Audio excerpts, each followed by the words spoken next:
जैसा है। ऐसा ही कुछ हुआ दिल्ली में हुई चुनाव समिति की बैठक में।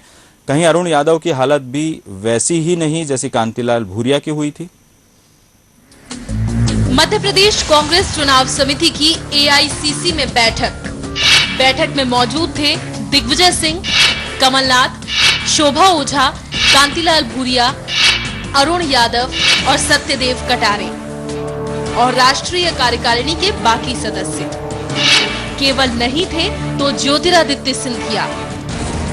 अरुण यादव के प्रदेश कांग्रेस अध्यक्ष बनने के बाद ये पहली बैठक थी। बैठक शुरू हुई, नेताओं ने अपनी बात रखी। सबसे पहले बोले कमलनाथ, कहा, अरुण यादव जी, मध्य प्रदेश में कांग्रेस के कार्यकर्ताओं का मनोबल काफी नीचे चला गया है। बेहद जरूरी है उनसे संवाद करना और फिर उनका मनोबल बढ़ाना। किसी भी बात को सामने रखने से पहले कार्यकर्ताओं से बात होनी चाहिए। अपनी बात कहने के बाद कमलनाथ दिग्विजय सिंह को देख मुस्कुराए। इसके बाद शोभा ओझा ने अपनी बात रखने की कोशिश की, लेकिन दिग्विजय सिंह बीच में ही बोल पड़े। कहा, अध्यक्ष जी, अब जो भी समिति बनानी है उससे पहले कार्यकर्ताओं से बात जरूर कर लीजिए। कांग्रेस कार्यकर्ता पद वितरण को लेकर कई दफा नाराज हो जाते हैं। दो दिग्गज जो आपस में विरोधी कहे जाते हैं, वो एक दूसरे को देखकर मुस्कुरा रहे थे।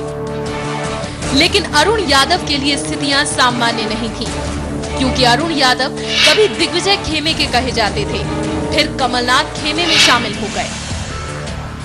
यादव के लिए समझना मुश्किल था कि दोनों नेता आपस में एक दूसरे की बात काट रहे हैं या एक दूसरे का समर्थन कर रहे हैं, या फिर ये दबाव बनाने की रणनीति है।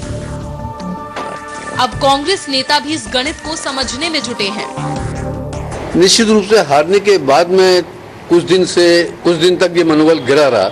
अब धीरे धीरे हमारा कार्यकर्ता उठ रहा है, समझ रहा है, बेईमानियों को समझ रहा है, भारतीय जनता पार्टी की कुप्रचार को समझ रहा है और अब खड़ा हो रहा है। और मैं समझता हूं कि अगले सप्ताह तक पूरे प्रदेश में कांग्रेस एकजुट होकर के फिर से लोकसभा के चुनाव की तैयारी कर लेगी। बीसीसी के बड़े पदाधिकारियों को सलाह दी गई है कि जो है अब जो भी नियुक्तियां हो उसमें कार्यकर्ताओं से भी बात की जाए उसके पहले। हाँ, पहले से भी की जाती थी और अब फिर से की जाएगी। कांग्रेस चुनाव समिति की ये बैठक तो थी लोकसभा चुनाव की रणनीति को लेकर, लेकिन लोकसभा चुनाव को लेकर कोई अहम फैसला नहीं हो पाया। उस बैठक में अभी प्रारंभिक रूप से विचार विमर्श हुआ है, फिर दूसरी बैठक होगी, उसमें चर्चा होगी। उन लोगों ने यह भी तय किया है कि जो नहीं आ पाएगा वो लिखित सुझाव दे सकता है और अपनी जानकारी या तो खड़गे जी के पास दे दे या प्रदेश कांग्रेस के अध्यक्ष के पास दे दे। पीसीसी के पूर्व अध्यक्ष कांतिलाल भूरिया अपने पूरे कार्यकाल के दौरान गुटबाजी के पाटों में उलझे हुए दिखाई दिए। किसी एक गुट का साथ देते तो दूसरा नाराज हो जाता। भूरिया को हटाने के लिए मोर्चाबंदी भी हुई थी और इसी खेमेबाजी का खामियाजा विधानसभा चुनाव में कांग्रेस को उठाना पड़ा। अरुण यादव के पास अभी मौका है हालातों को बेहतर समझने का, और पुराना उदाहरण तो सामने है ही।